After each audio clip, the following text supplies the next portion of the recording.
ഇത്ത ഞാൻ പോവാണ്. ഇജ്ജ് പോവേ?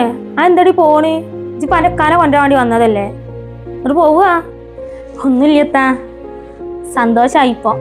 വരണ്ടിനില്ല തോന്നപ്പൊക്ക്. ഇത്ത കൊറേ കാര്യങ്ങളെ പറയാതെ പറഞ്ഞ്, ഇത്താൻ്റെ അമ്മ കൊറേ കാര്യങ്ങൾ പറഞ്ഞു. ഇപ്പൊ എല്ലാത്തിലേ അധികപ്പറ്റി ഞാനാന്നാണ്. ഒരാരും തന്റെയും തള്ളിയില്ലെങ്കിൽ കഴിഞ്ഞു കാര്യം. അതൊരിക്കലും നിങ്ങളോട് നിന്നൊന്നും കിട്ടൂല എനിക്ക്. ഇക്ക വിളിച്ചപ്പോ ഞാൻ വന്നതാണ്, അല്ലെങ്കിൽ വരൂലായിരുന്നു. അന്റെ വർത്താനം കേട്ടപ്പോ ഞാൻ എന്തോ പറഞ്ഞല്ലോ, അന്റെ ഉമ്മിപ്പി ഉണ്ടാവുമ്പോൾ എന്നോട് ഇങ്ങനെ ഇനിയില്ല, ഉമ്മിപ്പി മരിച്ചതിന്റെ ശേഷം ഇങ്ങനത്തെ ഒക്കെ കാട്ടുകലാന്നുള്ള വർത്താനം പറയണമെന്നുണ്ടെങ്കിൽ എന്തോ പന കാട്ടിയത് ഇവിടെ?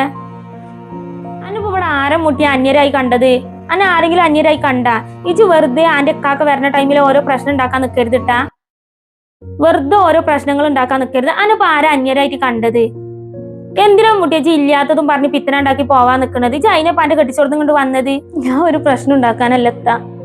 അങ്ങനെ പ്രശ്നം ഉണ്ടാക്കേണ്ട ആവശ്യം. എടി എന്റെ ഉമ്മ എന്തെങ്കിലും പറഞ്ഞിക്കണെന്ന് കരുതിയിട്ട് അത് കേട്ടിട്ട് പോവുകയാണ്.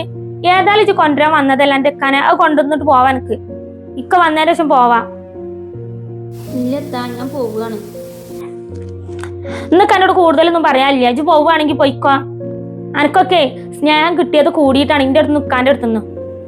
ഇപ്പൊ എന്റെ ഇക്ക ഫോൺ കൊണ്ടുവരുന്നുണ്ടെന്നാണ് ഇപ്പോഴേ എന്നോട് എന്തെങ്കിലും ഞാൻ പറഞ്ഞ, എന്തെങ്കിലും പറഞ്ഞിട്ടില്ല. വയസ്സായ എന്റെ അമ്മ എന്തെങ്കിലും പറഞ്ഞിക്കണെന്ന് വിചാരിച്ചാണ്ട് അതും കേട്ടിച്ച് പോവാൻ നിൽക്കലാണ്. അങ്ങനെ എങ്കിൽ പോയിക്കോ, എനിക്ക് യാതൊരു കുഴപ്പമില്ല. എനിക്കൊന്നും മനസ്സിലായിട്ടില്ലാന്നാണ് ഇത്താന്റെ വിചാരം. എല്ലതും മനസ്സിലായിക്കണം. ഞാൻ ചോറിനെ തിന്നണത്.